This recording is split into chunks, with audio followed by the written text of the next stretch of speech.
Bu məhəbbət biraz çox dəniz mövzudur.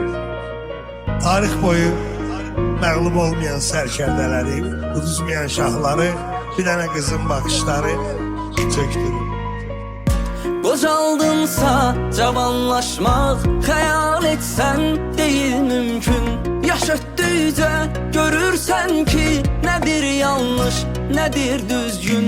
Vəfasızmış cavanlıqda gəlir bir gün, gedir bir gün. Vəfasızmış cavanlıqda gəlir bir gün, gedir bir gün. Nə bilmirsən, nə görmürsən, haçan gəldi, haçan getdi. Ömür keçdi, zaman getdi, yaman geldi, yaman getdi.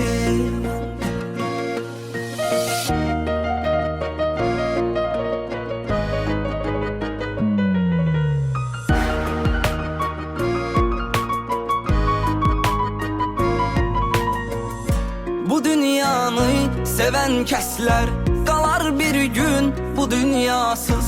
Yaşam ruhum olan sevgim olur bir gün ne mənasız. Ayıldım ki ne yar varmış, ne dost varmış, təmənnasız.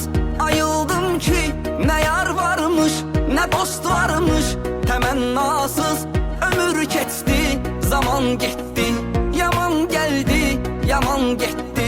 Ömür keçdi, zaman getdi, yaman geldi, yaman getdi.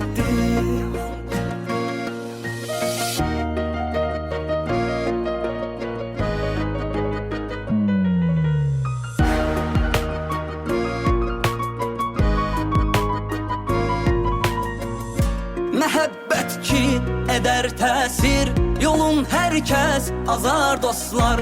Sevən kəslər yaşarkən də qazır sanki məzar dostlar.